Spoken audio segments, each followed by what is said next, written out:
वहीं केंद्रीय स्वास्थ्य मंत्रालय के अनुसार देश के 11 राज्यों में 1 लाख से ज्यादा सक्रिय मामले हैं। 8 राज्यों में 50,000 से 1 लाख के बीच कोरोना के सक्रिय मामले हैं। स्वास्थ्य मंत्रालय की प्रेस ब्रीफिंग में एम्स निदेशक ने ब्लैक फंगस को लेकर भी जानकारी दी। वहीं डॉक्टर वीके पॉल ने वैक्सीन की कमी जल्द दूर होने का दावा किया।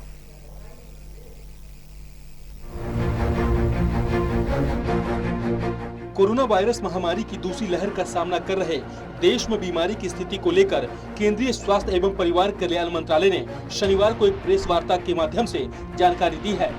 मंत्रालय ने बताया कि धीरे धीरे हालात सुधर रहे हैं और बीमारी से ठीक होने की दर में भी इजाफा हो रहा है। एम्स के निदेशक डॉक्टर रणदीप गुलेरिया ने म्यूकरमाइकोसिस यानी कि ब्लैक फंगस संक्रमण की स्थिति के बारे में बताया। वहीं डॉक्टर वीके पॉल ने टीकाकरण की स्थिति के बारे में जानकारी दी है। स्वास्थ्य मंत्रालय के संयुक्त सचिव लव अग्रवाल ने बताया कि देश में 11 ऐसे राज्य हैं जहां कोरोना के सक्रिय मामले 1 लाख से ज्यादा हैं।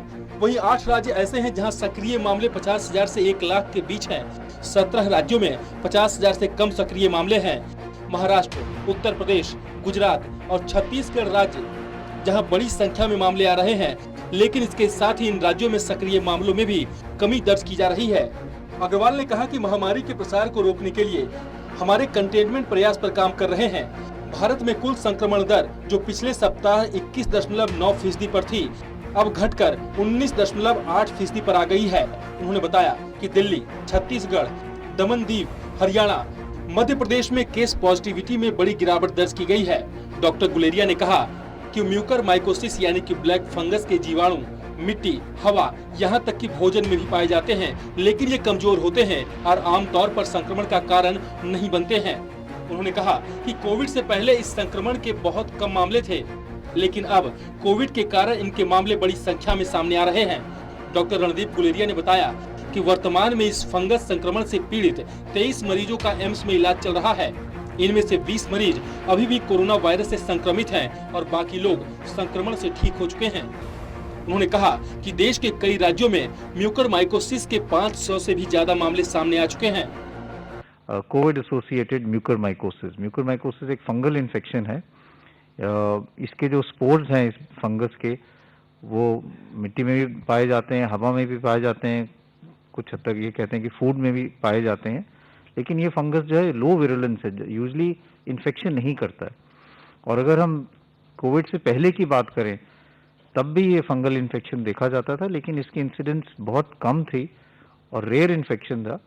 उन लोगों में देखा जाता था जिनकी शुगर बहुत ज़्यादा है, डायबिटीज़ अनकंट्रोल्ड है, या जिनको ट्रांसप्लांट हुआ और फिर वो इम्यूनोसप्रेसेंट ड्रग्स पे जिससे उनकी इम्यूनिटी कम है, या कैंसर के ऐसे पेशेंट्स हों जो कीमोथेरेपी पे हैं। आम लोगों में ये यूजली नहीं पाया जाता था, तो इसलिए नई बीमारी नहीं है। लेकिन कोविड के कारण और कोविड की ट्रीटमेंट के कारण इसके केसेस अब काफी ज्यादा देखने में आ रहे हैं। नीति आयोग के सदस्य डॉक्टर वीके पॉल ने कहा कि कोवैक्सीन की करीब 1.5 करोड़ खुराकों की हर महीने खरीदी की जा रही है। उन्होंने कहा कि सरकार की योजना कोवैक्सीन का उत्पादन बढ़ाकर 10 करोड़ खुराक प्रति महीना करने की है। डॉक्टर पॉल ने कहा कि राष्ट्रीय स्तर पर 89% स्वास्थ्य कर्मियों को टीके की पहली खुराक लगाई जा चुकी है। राजस्थान में यह आंकड़ा 95%, मध्य प्रदेश में 96% और छत्तीसगढ़ में 99% है। दिल्ली में यह दर 78% है, जो कि राष्ट्रीय औसत से 11% कम है। उन्होंने कहा कि इसे 95% से ऊपर ले जाना चाहिए। तरुण कालरा, टोटल न्यूज, दिल्ली।